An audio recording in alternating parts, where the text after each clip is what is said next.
टिफिनसाठी आज मी बनवतो आहे दुधी भोपळ्याची जबरदस्त भाजी आणि ही दुधीची भाजी ना एकदम मस्त अशी मसालेदार रेडी होते. चपाती बरोबर पराठा बरोबर खाण्यासाठी एकदम परफेक्ट अशी ही दुधीची भाजी. तर इथे मी 1.5 टेबलस्पून तेल एका पॅन मध्ये टाकून घेणार आहे. त्यानंतर आपण चांगले गरम करून घेऊया. त्यावरती टाकूया हाफ टीस्पून जिरे. जिरे तडकल्यानंतर एक छोटा कांदा बारीक चिरलेला, त्याबरोबर 2 ते 3 हिरवी मिरची आपण यामध्ये टाकूया. तिथे मी 2 हिरवी मिरची टाकलेली आहे. त्यानंतर मिक्स करून घेऊया आणि परतून घेऊया हलकासा कलर डार्क होईपर्यंत कांद्याचा. त्यानंतर आपण यामध्ये टाकूया एक छोटी दुधी मी ते घेतलेली आहे, ज्याला छोट्या छोट्या तुकड्यामध्ये मी कट करून घेतलेला आहे. 3 ते 4 मिनिटं आपल्याला दुधीला इथे परतून घ्यायचं आहे. दुधीचा कलर बिलकुल हे बघा चेंज होईल आणि ट्रान्सलुसंट दिसायला लागेल ही दुधी.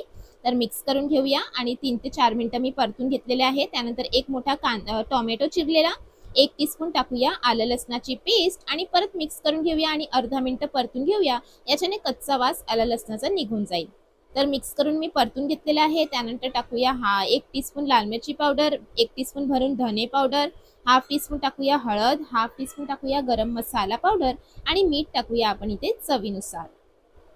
मिक्स करून घेऊया आणि परतून घेऊया. चांगल्या प्रकारे इथे आपल्याला परतून घ्यायचं आहे दुधीला मसाला बरोबर.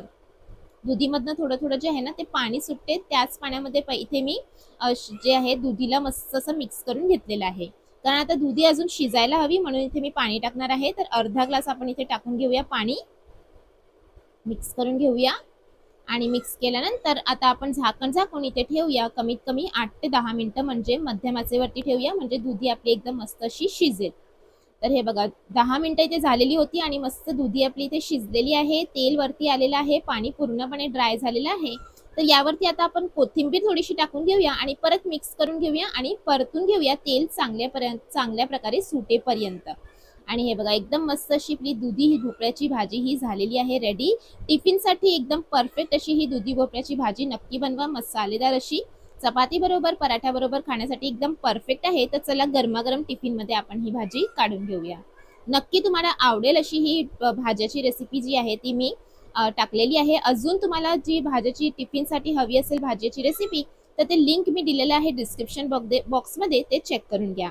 आणि नक्की तुम्हाला आवडेल अशी ही दुधी भोपळ्याची भाजी जरूर ट्राय करा.